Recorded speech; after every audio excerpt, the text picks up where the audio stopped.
आज मैं दिल्ली में हूँ और गीता श्री के घर पे हूँ और आप देख रहे हैं सिनेमा हॉल। मैं अजय ब्रह्मात्मज और आप हैं गीता श्री। तो हम लोग सिनेमा पर थोड़ी बहुत बातें करेंगे। गीता जी की कुछ जिज्ञासाएं हैं, मेरी कुछ जिज्ञासाएं हैं, इसी पर हम लोग बातचीत करेंगे। जी बताएं गीता जी। आपका बहुत बहुत स्वागत है अजय जी। आपके सिनेमा हॉल में मैं स्वागत कर रही हूँ आपका। अजय जी, हमने और आपने मुझसे पहले से और मैंने आपके बाद हमने सिनेमा का वो दौर देखा है, अलग ही दौर जो आज के सिनेमा ये पत्रकार सोच भी नहीं सकते। लेकिन जो चेंजेस आए हैं सिनेमा जगत में और सिनेमाई रिपोर्टिंग में, पत्रकारिता में, वो मेरे समय से शुरू हो गई थी। वो बदलाव शुरू हो गया था।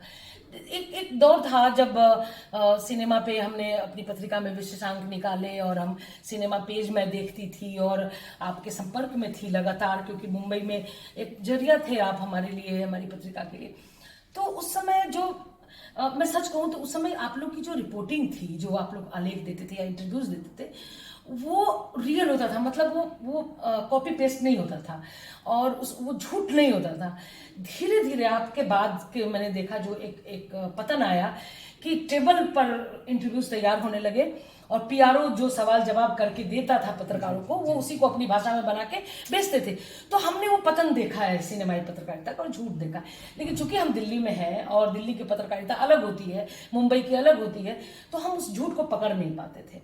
तो आपके सामने सब कुछ ही घटित हुआ। आपको इस चेंज के पीछे कोई वजह लगती है कि आप लोग रियल में मिलते थे, स्टार से बातें करते थे, बहुत आत्मीयों के अंदर से चीजें निकलवाते थे और आप लोग का जो इंटरव्यू होता था उसमें गंभीरता, इंटेलेक्ट, उसमें सच्चाई, उसमें वो अपने को खोलते थे। बाद में एकदम सरकारी टाइप जैसे प्रेस रिलीज होता है, उस तरह के इंटरव्यूज उनके आने लगे।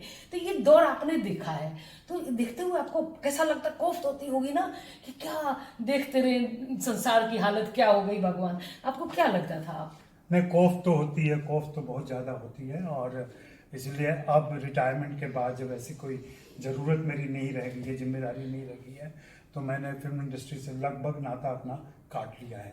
हाँ, लेकिन मैं सिनेमा पर लिख रहा हूँ, बगैर इसके लिखे मैं रह भी नहीं सकता और वही मेरी रोजी रोटी तो अब नहीं है, लेकिन वही मेरा जीवन है एक तरीके से। जो जिस शिफ्ट की बात आप कर रहे हैं ना, वो बहुत ही खतरनाक किस्म से हुआ और बहुत रैपिडली हुआ जी। ऐसा नहीं कि बहुत क्रमिक विकास था उसका, एक साथ हुआ। और उसके पीछे एक कहीं ना कहीं जो मैं मानता हूँ कि पीआर बहुत पावरफुल हो गया, पीआर पावरफुल हो गया और एक्टर बेवकूफ हो गए, दोनों साथ साथ। हाँ, उनको बात करना नहीं, उनको समझ नहीं आता है। तो बहुत कम कलाकार हैं। मैं एक्टर जब कह रहा था तो एक्टर में भी महिला और पुरुष दोनों शामिल थे। तो बहुत कम ऐसे कलाकार हैं जो इंटेलेक्ट रखते हैं और जो जानते हैं बताना। मतलब इस मामले में शाहरुख खान का हमेशा जवाब मतलब मानूंगा, पसंद करता हूँ कि शाहरुख खान तो पूछ लेते थे कि कैसा इंटरव्यू चाहिए आपको, और फिर उस हिसाब से जवाब देते थे कि अगर चटपटा चाहिए तो मैं चटपटा बोलता हूँ, आपको गंभीर चाहिए तो मैं गंभीर बोलता हूँ। और मोनोसिलेबल में जो लोग बात करते हैं, जैसे संजय दत्त है, सलमान खान है, आप कुछ भी पूछ रहे हैं 3 शब्द में जवाब हो गया उनका, तो उन लोगों से निकलवाना बहुत मुश्किल रहता है। या अजय देवगन, मेरा अजय देवगन के साथ का जो अनुभव है, अजय देवगन के बारे में भी यही मशहूर है कि वे बोलते नहीं है। मेरा अपना हमेशा ये मानना है कि जब कलाकार से आपके सवाल टच करते हैं, कहीं जाकर के जुड़ जाते हैं, फिर उसके बाद कलाकार को देखिए आप कलाकार कैसे खुलता है आपके साथ। जब उसको आपके पर भरोसा हो जाता है कि आप उसका भेजा इस्तेमाल नहीं करने वाले हैं और आपसे जेन्युइनली पूछ रहे हैं। तो अजय देवगन के साथ जो एक लंबा इंटरव्यू मैंने किया है, उसमें 15 मिनट तक अजय देवगन वैसे ही फॉर्मल जवाब देते रहे। और फॉर्मल इंटरव्यू के बाद जब वो आते हैं, तब जिस तरीके से उन्होंने स्वीकार किया कि हमें खेल का मैदान एक जैसा नहीं मिला था, चूंकि मैं स्टंट मैन का बेटा था, स्टंट डायरेक्टर का बेटा था, हाँ, और मैं किसी फिल्म स्टार का बेटा नहीं था, तो मेरे लिए जमीन अलग थी। और यहाँ तक कि उनको कहा गया था कि अपनी फिल्म हटा लो, तुम्हारी फिल्म कौन देखेगा।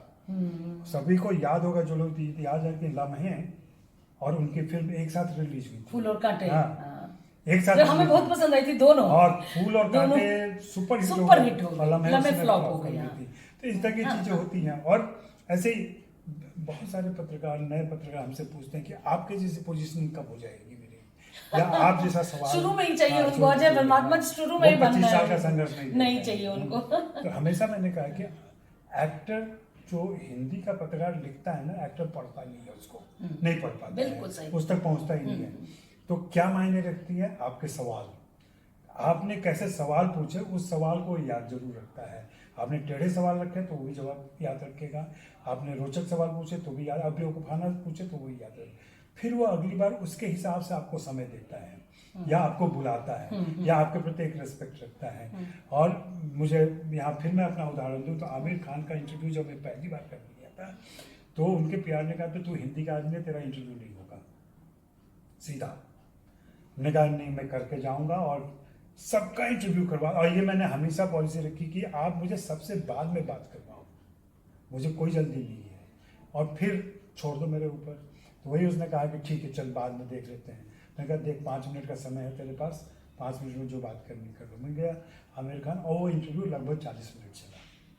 बताइए कितना, तो कितनी इंटरेस्टिंग बातचीत होगी, कितनी सार गर्भित जिसको कहते हैं। अच्छा जी, आपने कहा देखिए, जब मैं फिल्म पेजेस देख रही थी, एक कारण की तरफ इशारा आपको करना चाहूंगी। हुआ ये कि जब हम लोग की 90 के दशक में पत्रकारिता की शुरुआत थी, उस समय फीचर पेजेस थे, उसमें वैरायटी थी। बिल्कुल। बाद में सन 2000 के बाद जो चेंज आया है कि सारे अखबार ने 4-4, 8-8 पेज सिनेमा पे निकालना शुरू किया। सिनेमा बिकने लगा, जब बिकने लगा और उस पर गॉसिप कॉलम तो अंग्रेजी से आया हिंदी में, तो जो गॉसिप खूब बिकता है, उसके बाद इंटरव्यूज बिकते हैं। तो जो मुंबई में रहने वाले पत्रकार थे या जो पीआरओ थे, उन पर प्रेशर इतना बना कि एक पत्रकार एक इंटरव्यू की 4-4 कॉपी करके 4 अखबारों में भेज रहा है। और उस समय कुछ लोग बहुत छप रहे थे मुंबई से। ऐश्वर्या राय का इंटरव्यू आपको अगले दिन सारे अखबारों में दिखेगा, और एक ही पत्रकार उसके 10 कॉपी, सारे सवाल मैच करते थे। तो हमें समझ में यह आने लगा था कि ये लोग पीआरओ, ये लोग सवाल देते हैं, पीआरओ उसका जवाब अपने ढंग से डाल के इनको रिलीज पकड़ाता है, इसके बाद वो उसमें खेल करते हैं। चूंकि आपने कहा ना कि वो हिंदी नहीं पढ़ते हैं, तो ये खतरा इनको नहीं था कि इसमें आप खेल सकते हो। वो खेलते थे इंटरव्यू में कि स्टार तो पढ़ेगा नहीं। इसीलिए अंग्रेजी की पत्रकारिता जो थी हमेशा ईमानदार इसलिए रही, इसलिए कि दाएं बाएं भी होते तो पकड़ में आते और उनको परेशानी होती। हिंदी में कोई पढ़ ही नहीं रहा। अब एक अखबार दिल्ली का या पटना का कोई अखबार 5 पेज सिनेमा छाप रहा है, तो कौन स्टार बैठ के पढ़ रहा है अपनी खबर? नहीं पढ़ रहा है। एक रोज माधुरी दीक्षित से एक बार मैं बात कर रहा था, तो माधुरी दीक्षित से मैंने कहा कि आपके तो एक्सक्लूसिव इंटरव्यू सब छपते रहते हैं, तो उन्होंने कहा हिंदी में कितने अखबार होंगे बताइए आप। तो मैंने एस्टिमेट करके किया कि लगभग 70-80 तो होंगे, हाँ जो पॉपुलर होंगे। 80 अखबार में मेरे एक्सक्लूसिव इंटरव्यू छपते हैं, ठीक है। तो मान लीजिए साल भर में भी 80 अगर छपे तो 80 इंटरव्यू के लिए 80 घंटे तो दूंगी मैं। बिल्कुल बिल्कुल। अब कहाँ से देगी इतना? उसके पास कहाँ इतना समय? तो ये छपता कहाँ से, कौन छापता है? वही मैं, और यही बात मैंने अपने संपादकों से पूछी कि आप जिन लोगों को, जब मैं आया था तो ऐसे ही लोग लिख रहे थे, तो मैंने अपने संपादकों से पूछा कि आप जरा उन लोगों के नाम पता कीजिए और उनका एड्रेस मंगवाइए, और फिर उनसे मिलिए यहाँ पे बुला करके, फिर देखिए इसमें से कौन नाम एग्जिस्ट भी करता है और कौन नाम एग्जिस्ट ही नहीं करता है, फिर पता चला। लेकिन अजय जी दिक्कत ये थी कि आप हमेशा रिपोर्टिंग साइड में रहे, हम लोग डेस्क पे भी रहे, तो हमारी प्रॉब्लम ये थी कि हम लोग गुनहगार हैं। हम लोग वो गुनहगार हैं जो ये जानते हुए कि फ्रॉड इंटरव्यू है, झूठा है, ये बनाया हुआ है टेबल पे, हमने छापा है। हमारी मजबूरी थी कि हमें पेज भरना है, हमें 4-4, 8-8 पेज निकालना है, अखबार का सप्लीमेंट जाना है, कलर सप्लीमेंट, तो सामग्री कहाँ से आएगी? तो इस सामग्री के लिए हम, अच्छा मुंबई सिनेमा जैसे पॉलिटिकल सेंटर की जो पॉलिटिक्स है, इसके लिए पूरे राज्य, दिल्ली से मैं जो भेज दूंगी वही सही है, क्योंकि मैं दिल्ली में रहती हूँ, मैंने खबर लिखी है तो सही होगी। उसी तरह से सिनेमा पर मुंबई का कोई पत्रकार कुछ भी लिख के भेज दे तो हम लोग को लगता था सही है। मतलब हम दिल्ली में देखिए, जैसे रिव्यूज का कॉलम था, बड़ी मुश्किल से हमने रिव्यूज का कॉलम कहा कि दिल्ली के लोग लिखेंगे, क्योंकि मुंबई का हमें पता था कि अलग किस्म के लिफाफा पत्रकारिता, हमने चर्चा सुनी थी कि प्लांटेड होता है या दोस्ती के आधार पे होता है। तो फिर हमने कहा कि रिव्यूज हम दिल्ली में रखते हैं, सेम डे रिलीज होता है, हम यहाँ से, तो कभी मैं करती थी, कभी दूसरे पत्रकार थे वो करते थे, तो उसमें हमने ईमानदारी बचा के रखी कि हम दोनों का, जैसे मैं लिख रही हूँ या वो पत्रकार लिख रहे हैं, तो हम दोनों का कोई राग द्वेष किसी फिल्मकार से नहीं था, तो हम लोग ईमानदारी से लिखते थे। लेकिन जब जब मैंने मुंबई से एक आध बार किसी पत्रकार से मंगाया रिव्यू, पढ़ के हम लोग खूब हंसे देर तक कि देखो यही फिल्म फ्राइडे थर्सडे रिलीज हुई फिल्म, हमने देखी, हमने मुंबई से मंगाया और पढ़ के हम हंसने लगे कि देखो ये फिल्म हमने भी देखी लेकिन इसका रिव्यू देखो। क्योंकि मुंबई का पत्रकार, इसके पीछे क्या रीजन जानना चाहती हूँ कि क्या रीजन ये है कि उन पत्रकारों को सर्वाइवल का है कि उनको सिनेमा जगत में घुसना है, उनको आगे खबर नहीं मिलेगी, या पीआरओ के साथ बना के रखना है? कोई तो वजह होगी इस तरह का पूरा फ्रॉड। मीडिया हाउसेज जो अब है ना, पत्र पत्रिकाएं, उनको इवेंट भी करना होता है, उनको इवेंट करना होता है, उनमें उन स्टार्स की फिर से जरूरत पड़ती है। तो इन लोगों ने एक सिस्टम बनाया कि भाई, और वो फिल्म जर्नलिस्ट को ही बोलते हैं कि आप फलाने को बुला देना, फलाने से बात कर लेना। अब वो बात जब होती है तो जो लिहाज, एक रिश्ता कायम होता है कि हमने आपने मुझे उपकार किया ना मेरे पास आकर के, तो फिर मेरा उपकार क्या होगा, मैं लिख के उपकार करूंगा, आपने काइंड में दिया, हमने राइटिंग में दिया आपको, तो ये एक गिव एंड टेक चलता है। लेकिन जैसे कि मैंने जिस चीज़ को बचा के रखा, और मीडिया टाइप मैंने ही शुरुआत की थी, पूरे मीडिया जो फिल्मों और मीडिया का टाइप होता है, ये जागरण ने शुरू किया था। लेकिन वहाँ हमने मालिकों के सामने और फिल्म वालों के सामने स्पष्ट रखा कि जब तक फिल्म नहीं आती है तब तक आप जो कहेंगे मैं छापूंगा। आप कहिए कि हम दुनिया के सर्वश्रेष्ठ फिल्म मेकर हैं, मैं छापूंगा कि राजकुमार संतोषी कह रहे हैं कि वे दुनिया के सर्वश्रेष्ठ फिल्मकार हैं, आपकी बात विद इन कोर्ट मैं छाप दूंगा। लेकिन जिस दिन फिल्म रिव्यू करना है उस दिन मेरी बात, बिल्कुल। और ये हमने मेंटेन किया हमेशा, और मेरे मालिकों ने कभी इस पर आपत्ति नहीं की। जबकि कई बार उनका एसोसिएशन था, हमने खुद एसोसिएशन करके दिया, लेकिन फिल्म रिव्यू में हमने वहाँ मैंने थोड़ी सी गरिमा ये रखी कि भाषा शिष्ट रखी, आलोचना भी करनी है तो ये नहीं कि इसको कुछ नहीं आता है, ये मैं आज तक किसी के लिए नहीं लिखा मैंने कि इसको कुछ नहीं आता है। कमियां रह गई, थोड़ी कमियां रह गई, उतनी अच्छी नहीं बन पाई। खराब कहना उतना अच्छा नहीं कहना, दोनों फर्क। हाँ, एक इसी खराब और अच्छे कहने पे एक सवाल मेरे दिमाग में भी अचानक से ये कौन रहा है कि अजय जी, हमने बहुत सारे फिल्म पेजेस निकाले, विशेषांक निकाले पत्रिकाओं के, बड़े हिट हुए। मुझे हमेशा से जो एक कमी महसूस होती है फिल्म पत्रकारिता में कि सीरियस डिस्कोर्स नहीं होता, सीरियस डिस्कोर्स खड़ा नहीं होता। एक फार्मूला फिल्म रिलीज हुई जैसे बिग ब्रदर, ये मेरे ब्रदर की दुल्हन, वो फिल्म इंटरटेनिंग है, जिसमें हिट गाने हैं कि लड्डू परोसन की भाभी हो गई, बलम पिचकारी वाला, बड़ा एंटरटेनिंग है। लेकिन एक पत्रकार की आंख वहां ये देखनी चाहिए कि मुझे पहली बार कोई ऐसी फिल्म लगी जिसमें नायिका कहती है, नायिका अराजक है, ड्रगिस्ट है, वो बर्बाद है एक तरह से, वो उसको लगता है कि वो अपने नायक के लिए उसको बदल लेना चाहिए। तो कहती है मैं अपने को बदल लूंगी, मैं तुम्हारे अनुसार हो जाऊंगी। तो नायक क्या कहता है? देखिए, बदला हुआ पुरुष की बात हम जो करते हैं, नायक कहता है नहीं, तुम मेरी खातिर अपने को नहीं बदलोगे, तुम जैसी हो वैसी ही रहो। तो सिनेमा का जो पहला काम है इंटरटेनमेंट, हालांकि लोग कहते हैं इंटरटेनमेंट, लेकिन कला का माध्यम मैं नहीं मानती कि सिर्फ इंटरटेनमेंट होना चाहिए। श्याम बेनेगल कहते हैं सिनेमा मनोरंजन से आगे की चीज है। जो लोग ये मानते हैं इंटरटेनमेंट, वो डिस्कोर्स नहीं करते हैं, उसमें वो सीरियस चीज नहीं ढूंढते हैं कि सिनेमा क्या कह रहा है। साहित्य में तो डिस्कोर्स बाद में है, सिनेमा देखिए कितना पहले कह रहा है कि उसको बदली हुई स्त्री नहीं चाहिए, उसको स्त्री जैसी है वैसे ही चाहिए, बदला हुआ पुरुष वहां है। इन सब चीजों को आलेखों में फिल्म पत्रकारों ने रेखांकित नहीं किया। सीरियस डिस्कोर्स करने वाले बहुत कम लोग हैं। आपसे मैंने चूंकि सीखा है, जो देखिए हम काम करते करते मजते हैं, सीखते हैं। मेरे लिए सिनेमा पेज देखना नया माध्यम था। जब मैं आउटलुक में आई तो आप थे मुंबई में, आपके आलेख एडिट करते करते, छापते छापते एक सीरियसनेस सिनेमा को देखने की एक मेरी दृष्टि बनी कि ये दृष्टि भी हो सकती है। तो वो एक फिल्म थी ना, रास्कल अजय देवगन वाली, कितनी वाहियात फिल्म थी, लेकिन उसका एक डायलॉग मुझे कभी नहीं भूलता है कि वो नायक एक सेक्स वर्कर को लाता है, उससे 5,000 रुपए की डील होती है, जब वो जाने लगती है तो उसको 3,000 देता है। तो वो पूछती है, कहती है बाकी 2,000 के मेरे। तो डायलॉग बड़ा अच्छा, अजय देवगन कहते हैं कि 2,000 तेरे उसके लिए काटा जिसमें तुमने मेरे साथ आनंद लिया, तुमने ड्यूटी नहीं की, तुमने मेरे साथ बराबर की हिस्सेदारी की, तो ये मैंने उसके काटे। अब देखिए इसकी कितनी सीरियस है कि वो स्त्री को इसलिए उसके पैसे काट रहा है क्योंकि वो मजबूरी आई थी, मजबूरी में, लेकिन उसने 2 दिन उसके साथ बराबर की सहभागिता की। इस चीज को एक पुरुष फिल्म में रेखांकित कर रहा है कि मैं तुम्हें इसलिए काट रहा हूं क्योंकि तुमने बराबरी में एक सुख लिया। ये सब देखिए, ये सिनेमा में ये सब पूरी एंटरटेनमेंट है, लेकिन एक सीरियस चीज है, उसको उस चीज सीरियसनेस को आप लोगों ने पकड़ा।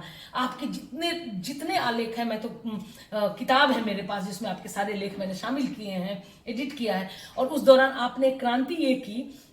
मुझे याद है कि आपने अपने ब्लॉग पे, चवन्नी चाप ब्लॉग पे, उस दौर में जब ब्लॉग नया नया शुरू हुआ था, तो आपने लोगों से लिखवाया, और जब मैं नहीं लिख पा रही थी, बिजी थी, और तो आपने मुझे डायलॉग मारा कि देखिए, बाद में आप लोग ये मत कहिएगा कि हमने स्त्रियों को भागीदारी नहीं दी।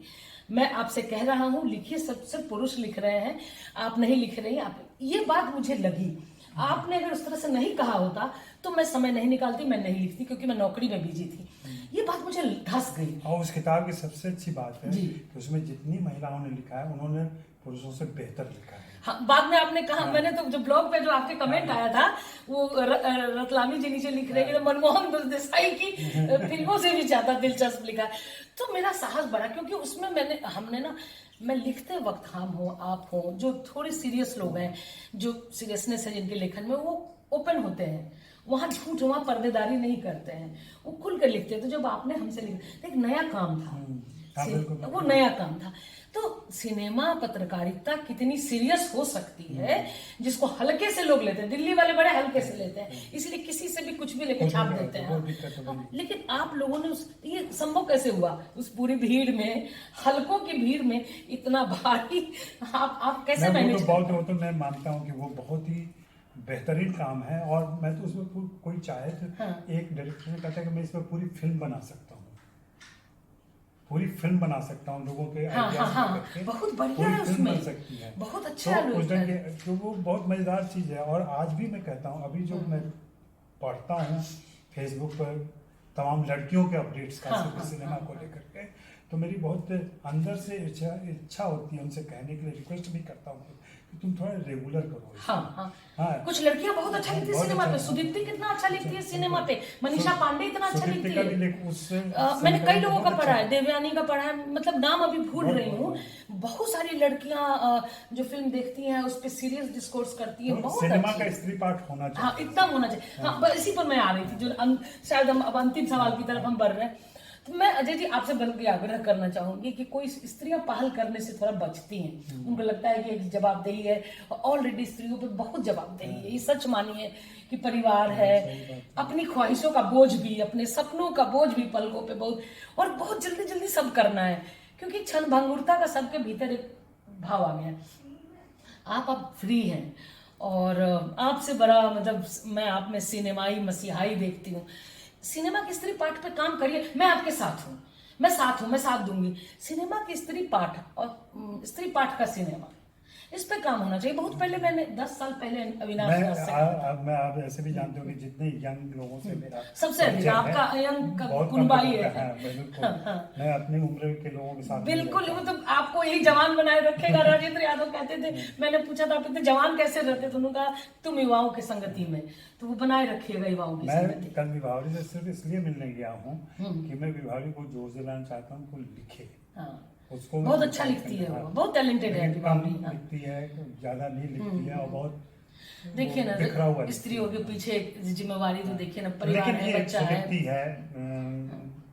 विभावरी है, और भी कुछ लड़कियां, मनीषा इतना अच्छा लिखती है कभी कभी, मनीषा पांडे बहुत अच्छा लिखती है। तो सिनेमा पे मैंने अभी इधर अनुशक्ति सिंह का सिनेमा पे कई, अनुशक्ति सिंह ने इधर सिनेमा पे कई अच्छे पोस्ट लिखे हैं। तो ये लोग लिख सकती हैं, लेकिन सबकी शक्तियां बिखरी हुई हैं, इन सबको समझने की जरूरत है। मैं हम आप मिलकर एक स्त्री पाठ पे काम करते हैं। मेरी एक प्लानिंग है कि अब मैं एक ई मैगजीन टाइप का प्लान कर रहा हूँ, जहाँ 10 मौलिक लेख महीने में छापूंगा। बिल्कुल। हाँ, उनको पे करूंगा। उस पैसे का इंतजाम मैं कर रहा हूँ कि मुझे 30,000 रुपये मिल जाए, 3-3 हजार रुपये मैं उनको दे सकूं, फिर मैं वो 10 लेख ओरिजिनल लेकर ये बहुत बड़ा काम होगा। सिनेमा को एक सीरियस मीडियम के रूप में, और मुझे लगता है मैं कहीं ना कहीं से काम कर लूंगा। वो हम लोग साथ हैं। मैंने कहा मैं भी साथ हूँ। एक सिनेमा को ये जो हल्केपन से और उससे ऊपर उठा के सीरियस, विदेशों में बहुत सीरियस माध्यम इसको देखते हैं, हमें इसको एक सीरियस उसकी तरफ ले जाने की और एक ही फिल्म के 4 पार्ट क्यों नहीं होना चाहिए। मतलब आपने कहा कि बहुत अच्छी है, हाँ, मैं कह सकता हूँ बहुत बुरी है, दर्शक तय कर लेना बिल्कुल। कि भाई वो गीता के साथ जा रहा है या मेरे साथ जा रहा है। वही। और हमारा विरोध का मतलब हम दोनों एक दूसरे को लांछन लगाने लगते हैं। अरे गीता जी को तो कोई समझ ही नहीं है सिनेमा की। या मैं कह देता हूँ, आप कहते हैं अरे वो तो बहुत ज्ञानी बनते हैं। जरूरी नहीं है कि जो मेरी सोच हो, जो मैं समझ रही हूँ वही आप समझे। हाँ बिल्कुल। मैं आपसे असहमत हो सकती हूँ। आपकी परवरिश, आपकी पढ़ाई लिखाई, सबका असर आपकी पड़ता है। विचार दृष्टि, आपकी विचारधारा, वो सारी चीजें अब देखिए मेरी दृष्टि स्त्री दृष्टि है ना। हाँ। अभी रास्कल जैसी घटिया फिल्म से मैंने एक चीज निकाला जी, बिल्कुल। कि स्त्री को वो सुख में बराबरी की भागीदारी दे रहा है, इसको एक्सेप्ट कर रहा है। हाँ। इसी तरह से मेरे ब्रदर की दुल्हन एंटरटेनिंग फिल्म है, हाँ। लेकिन उसमें एक पुरुष कह रहा है ना कि तुम मेरी खातिर अपने को मत बदलो। मैं उस दृष्टि से उसका पाठ क्यों ना करूं? बिल्कुल करना चाहिए, बिल्कुल एक फिल्म को देखने का मेरा मैं अपने नजरिए से क्यों नहीं करूं उसको? बिल्कुल। और अभी का सिनेमा का ऐसा समय है ना, इतना प्रायोगिक समय है। बहुत और इससे इतना पहले इतना कभी नहीं आया। था। एकदम सही कह रहे हैं। आपके सामने ओटीटी है, आपके सामने वेब बिल्कुल, सीरीज है, हाँ।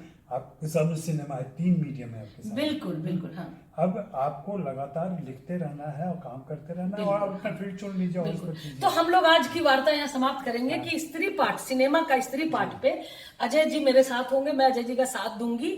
और मैंने इनसे बहुत सीखा है, आगे भी सीखने के लिए लालयित हूँ और हर दिन हम कुछ बेहतर करते हैं। तो इस योजना पे हम काम करेंगे सिनेमा हॉल के दर्शकों को एक वादा करके कि सिनेमा का स्त्री पाठ पे आज की बातचीत का ये नतीजा है कि हम सिनेमा के स्त्री पाठ पर काम करें। बहुत बहुत शुक्रिया गीता सिंह, ये आप Thank मेरे you. इसमें आए और आपसे ये एक नई शुरुआत हुई सिनेमा हॉल पे कि एक मेहमान बुला करके मैं उसके साथ बात करूं। ये अच्छा है, आगे आप करिए। आप जो लोग सिनेमा पे जिन्होंने कुछ काम किया है, किसी भी तरह का काम किया है, तो उनके उस दौर को याद करें कि इतिहास भी साथ साथ बनता चला जाता है। जो सिनेमा पे रिसर्च कर रहे हैं, कल को लोग काम का आएगा, सबके काम सिनेमा पे आएगा। जो रिसर्च करेंगे उनको काम आएगा। ये वीडियो सुनेंगे, चलिए, आपको चलिए। सुनेंगे। एक शुक्रिया, ऐतिहासिक नाम है। मेहरबानी, धन्यवाद। आप यूं ही देखते रहे सिनेमा हॉल और प्लीज प्लीज प्लीज मुझे सब्सक्राइब शेयर करें, करिए, सब्सक्राइब करें, सब्सक्राइब लाइक करिए करें और बाय मी ए कॉफी। ठीक है, एक कॉफी खरीदे मेरे लिए अगर मेरे विचारों से सहमत है तो। धन्यवाद।